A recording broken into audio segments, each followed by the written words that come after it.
बिस्मिल्लाहिर्रहमानिर्रहीम। अऊज़ुबिल्लाहि मिनश्शैतानिर्रजीम। बिस्मिल्लाहिर्रहमानिर्रहीम। मा काना मुहम्मदुन अबा अहदिम मिन रिजालिकुम वलाकिन रसूलुल्लाहि व खातमन नबिय्यीन व काना अल्लाहु बिकुल्लि शैइन अलीमा इन्नल्लाहा व मलाइकतहु युसल्लूना अलन नबी या अय्युहल्लज़ीना आमनू सल्लु अलैहि व सल्लिमू तस्लीमा अल्लाहुम्मा सल्लि अला सय्यिदिना मुहम्मदिन नबिय्यिल उम्मी व आलिहि व बारिक व सल्लिम व सल्लि अलैहि। अस्सलामु अलैकुम वरहमतुल्लाहि वबरकातुहू। मैं डॉक्टर हाफिज़ अहमद रज़ा आप सब लोगों को अपने YouTube channel herbal and homeo health foundation पर खुशामदीद कहता हूँ। आज का जो मेरा लेक्चर है वो आपके एक सवाल के जवाब में है, जिसकी वजह से अक्सर नौजवान परेशान रहते हैं कि उनका मादा मनविया यानी कि जो सीमन है वो प्रेशर के साथ इजैकुलेट के वक्त यानी कि वो जब डिस्चार्ज होते हैं खारिज नहीं होती। क्या इसकी वजह से प्रेगनेंसी हो सकती है? तो आइए चलते हैं अपने लेक्चर की तरफ। यहाँ पे सबसे पहले एक बात याद रखिएगा कि अगर मादा मनविया प्रेशर के साथ नहीं निकल रहा तो इसका प्रेगनेंसी से कोई ताल्लुक नहीं है, क्योंकि जैसे ही आप इजैकुलेट करते हैं फुर्ज के अंदर यानी कि वजाइना के अंदर, तो उसके अंदर जो स्पर्म्स होते हैं, प्रेगनेंसी का काम स्पर्म्स का है, क्योंकि मनी के अंदर रैपिड प्रोग्रेसिव स्पर्म्स होते हैं।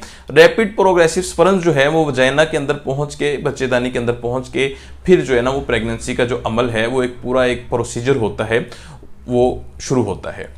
अमरीकी एक मुहक्किक हैं मास्टर एंड जॉनसन, उनकी तहकीक के मुताबिक नौजवानी की उम्र में जो मनी का प्रेशर है वो नौजवानी की उम्र में 1 फुट से लेकर 2 फुट तक दूर जाके सीमन जब इजैकुलेट करते हैं तब गिरती है, और 40 साल की एज के अंदर 6 इंच से लेकर 1 फुट तक दूर जाके सीमन गिरती है।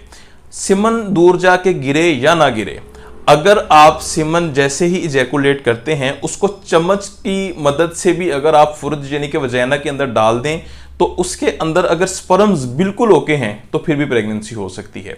तो ये स्पर्म्स का एक मुकम्मल लेक्चर आपको मेरी इसी वीडियो की डिस्क्रिप्शन में मिल जाएगा। उसके अंदर होना क्या चाहिए, अगर आपके रैपिड प्रोग्रेसिव जो हैं वो 60% हैं तो फिर जो है वो खुद ब खुद प्रेगनेंसी हो सकती है। लेकिन अगर रैपिड प्रोग्रेसिव भी पूरे हैं फिर भी प्रेगनेंसी नहीं हो रही तो फिर उसके अंदर पस सेल्स का इशू हो सकता है, क्योंकि अगर पस सेल्स जो है वो पायोस्पर्मिया हो, 1 मिलियन से ज्यादा पस आ रही हो, 8 से 10, 10 से 12, 12 से 14 इतनी आ रही हो, तो स्पर्म्स उनके अंदर चिपक जाते हैं, जिसकी वजह से वो उनकी हरकत मूवमेंट जो है वो बंद हो जाती है, जिसकी वजह से प्रेगनेंसी नहीं हो पाती। तो पस सेल्स के भी काफी सारे लेक्चर आपको इसी वीडियो के डिस्क्रिप्शन में मिल जाएंगे, तो इसमें परेशान होने वाली कोई बात नहीं है। मादा मनविया प्रेशर के साथ निकले या ना निकले कोई इशू नहीं है। और एक कुछ लोग कहते हैं कि अगर प्रेशर के साथ नहीं निकलेगा तो मजा नहीं आएगा। बिल्कुल ऐसी हरगिज, ये सारी सिर्फ गलत फहमियां हैं जो नीम हकीम लोगों की फैलाई हुई हैं। तो आपको इसमें परेशान होने की कोई बात नहीं है। प्रेशर के साथ मादा मनविया का ना निकलना प्रेगनेंसी में किसी किस्म की कोई रुकावट नहीं बनता। मादा मनविया सिर्फ एक वसीला है स्पर्म्स को जिस्म से लेके बाहर निकलने का। तो मैं उम्मीद करता हूँ इंशाअल्लाह अज़्ज़वजल आप अच्छे तरीके से इस बात को समझ गए होंगे। मज़ीद इसी तरह के अच्छे लेक्चर सुनने के लिए चैनल ज़रूर सब्सक्राइब कीजिए। इसी के साथ मुझे इजाज़त दीजिए, बहुत जल्द किसी अच्छे लेक्चर के साथ मुलाकात होगी। फ़ी अमानिल्लाह। अस्सलामु अलैकुम वरहमतुल्लाहि वबरकातुहू। अल्लाह हाफ़िज़।